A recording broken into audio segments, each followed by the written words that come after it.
in many ways. And even our president thinks that the airlines are going to be just fine. I was actually watching a report on one of the layovers, and President Trump was meeting with Colorado Governor Jared Polis and North Dakota Governor Doug Burgum on Wednesday. And he was quoted as saying that the airlines, even though they're at a 98% drop in capacity, they're in good shape. And I have a little bit of that right here. How do you increase the confidence in the American public to go travel on America's airlines right now? They have great confidence, and they have great confidence in us, and they have great confidence in the airlines. We've saved the airlines with $25 billion and another $25 billion.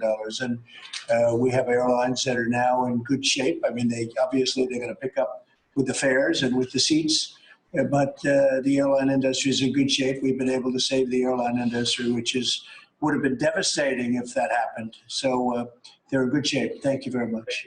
So, this is from a Newsweek article that reported on this. And they mentioned in there that the industry analysts are likely to disagree with the president's assessment. Stocks have plummeted due to the pandemic. Many experts have said that a number of the airlines could be forced to go out of business, and the industry might require years to recover from the damages brought on by the health crisis. With that said, again, grain of salt, because are the airlines all going to go out of business? Probably not. There are those that have already shuttered their doors. We've talked about that on previous shows, and I'm sure there's going to be more in the years to come. I'm sure that there'll be a few that coming out of this will have to restructure, declare some kind of bankruptcy or reorganization to come out of this. And we might even see more mergers and acquisitions out of this. So there's going to be a recovery. We are a growing population on this planet, and we do have a very small world connected by air travel. So not to worry. The president seems to think that he saved us and everything's great with this bailout. And although that $25 billion in loans and $25 billion in grants is absolutely what is keeping you and I employed right now. It's a big investment in the airlines from the government. So it's in the government's best interest that we do not fold, because look how many, like you mentioned it before a couple episodes ago, look how many people are employed by the airlines. So, that would be just a big burden on the government if people were to go unemployed. So I don't know, just from an uneducated business person over here, I think it'd be detrimental to the country, to the federal government, if a major airline were to go under.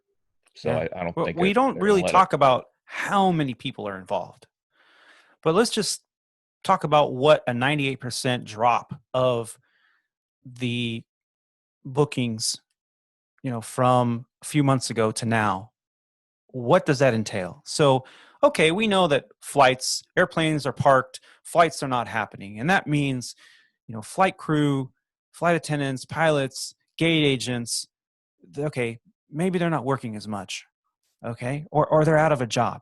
And let's just stick to the aviation industry for this argument. Who else is affected?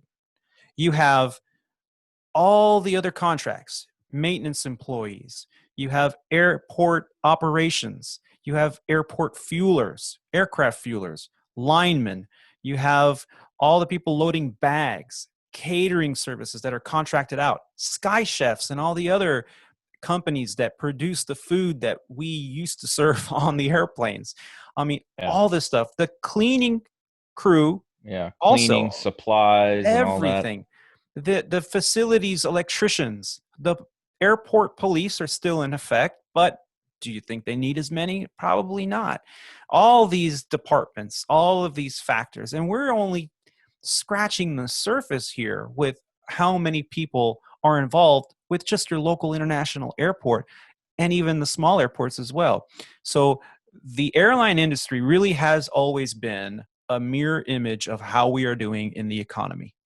When the economy suffers, the airlines suffer. And all of those industries that are related, connected, and really a symbiotic relationship here with each other, we're all connected. So when you close an airport, shut down an airline, completely reduce your flying by 98%, you are making a huge sacrifice to the economy of whatever city or county you're in. So it behooves our economic staying power to keep airplanes flying, to keep the jobs going, to keep people traveling, because the more we can stimulate airline travel, I believe, the more we can stimulate our economy.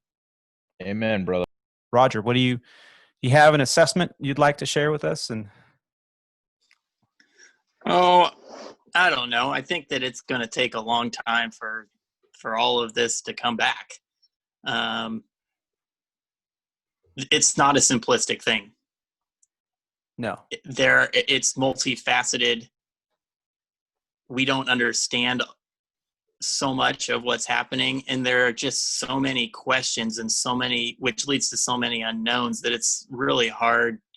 I mean, you can put one person to talk about it, you could put a group of 200 people to talk about it, and in the end, no one really knows where all of this is going. I think that the most important thing is to just know that no matter what industry you're in, is that there is another side to this. I think that fear plays a big part in almost everything. Mask shaming, I mean, that's fear. That's fear-based. I mean, because of all the unknowns, the airlines are in a tough spot. I do not think that we're going to get out of this without any furloughs. I don't think that that's in the cards now. You played the clip of Trump. That kind of flies directly in the face of the CEO of Boeing, who I think it was just last week predicted that one of the major airlines was going to go out of business. Now, depending on how you want to classify major, was that one of the legacy airlines? I would probably say no. I believe But he was commenting, at least it's speculated that he was commenting on legacy airlines, because legacy airlines has a bigger debt to the income ratio with all of the fleet modernization that they're going through. And when directly confronted on that, he denied, that he meant that company. He was just speaking in general terms, but he might be right. But Boeing doesn't have a lot of credibility right now in the market either. And obviously, we're at the highest risk right now out of all of the majors. Legacy I think that because of debt. It's not necessarily, because I think what he had said, and I only follow this. Granted, I only follow this to a certain degree, because I think that when I watch too much, I know that when I follow the news too much, it can put you into a pretty deep, dark hole. Yeah, I'm pretty fortunate in my situation that I'm my job security doesn't seem to be very much at risk right now. But even with all this stuff, it's still, I believe that for most people can put you in a deep dark hole on it. So I choose not to watch it. But what I'd seen is he had said major airline. What is the definition of major? I don't think he's talking about the big three. I think that that the big three airlines are probably not, you guys were just talking about debt ratios and all that, and which is all good. I still think that probably the legacy airlines as a big three group will probably be okay. You got the mid-tier airlines. I don't know enough about the economics or the financials of JetBlue, and I think Southwest is probably going to be okay, because they are so they've been around for so long and are so heavily domestic, which will be the first thing to come back. But you got JetBlue and you've got Alaska Airlines, the combination of Alaska and the Virgin. A lot of people forget about like Sun Country. And Minneapolis, Sun Country, like I know that. they've done a lot of work doing a lot of cargo stuff, but and Miami International, kind of on the same page as Sun Country, they did go out of business already. But one of those big airlines that we think about, whether that's JetBlue or Alaska, Southwest, those mid-tier airlines, which again I don't put Southwest in it so much, are they at risk?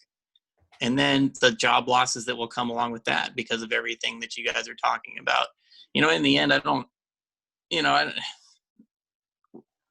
Perception is everything except reality. What people see or perceive doesn't mean that that's actually what's real. And the real aspect of this is that this is bad. Does it look like it's getting better? Sure, it does look like it's getting better. I think that summer, because of the way viruses work, will probably be better. But if you look at previous pandemics, specifically the 1918 Spanish flu, I mean, we are probably going to have a second outbreak. And if it follows the pattern like it did 100 years ago, it was worse than the first. And then the fear is going to take hold again. And then all bets become that you just throw them out the window again. There is another side to this. We do come through this, but what it looks like and what it's going to look like between now and then, I mean, you're just throwing things to see what sticks. Yeah. We really are. And your, observation of it is, I think, spot on. We really don't know.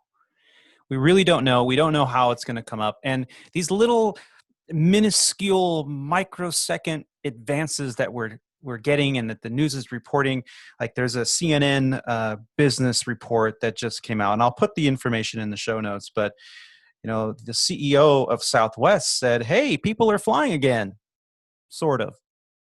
And all that he meant was, for the first time in weeks, Americans are booking more flights than they're canceling. Yep.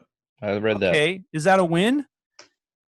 Well, and at the same time, when you look at that, I mean, people are getting upset about that, which is something else that, I mean, I could go off on a complete upset tangent on.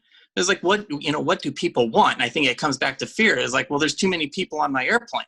What do you mean there's too many people on your airplane? Southwest CEO is happy because flying's coming back, and the general public gets upset because there's too many people on their airplane. And that's why there's always net jets. Posturing. Well, and right. And that's kind of one of those things, airlines don't fly for an individual. Cessna has a few airplanes for sale. Like the expectation that the airlines are flying for you to be the only person on the airplane, that's completely unrealistic. We're in it to make money. I mean, and even if you want to be upset at the corporate evils or how much money they're making, they're losing money. It's like, if you want to fly the only person on your airplane, go buy your own airplane, go call NetJets. Like, you cannot possibly get on the airplane right now and expect to have, I digress with this whole 50% middle seat. Fewer air flights than people that are going to fly. They're flying now on fewer air flights, and therefore the flights will go out 85%. Right, so that hopefully the government and the taxpayers don't need to give another $25 billion to keep the airlines afloat. Like, things just don't operate by magic without money. And to get upset because there's too many people on your airplane, you have a choice to fly or not. Return to gates have gone up at Legacy Airlines. Return to RTGs, return to gate, which is you've pushed off the gate, the jet bridge has been pulled, you've left, and now you've got passenger nuttiness because of passenger. And so we have been told, and I know other airlines have been told, and there are plenty of news articles out there on the subject, that though every airline in the U.S. right now is requiring that passengers wear the face mask during the boarding process, if they elect to remove their mask while the flight is in progress, the flight attendants are there to inform and plead, but not to enforce. And therefore, when a passenger decides, I can't breathe with this thing, which is understandable, they take it off. Hopefully they don't have anybody next to them, but if they do and they take it off, and now there's a confrontation, guess what happens? If you're not in the air yet and there's a confrontation and the people around him go, get this guy out of here. Yeah. The solution is this: no harm, no foul. We go back to the gate as long as it hasn't escalated. You can get off the airplane and rebook, and we won't, hold that against you. And the return to gates, the percentage has gone up a lot at least at our airline that I know of. And then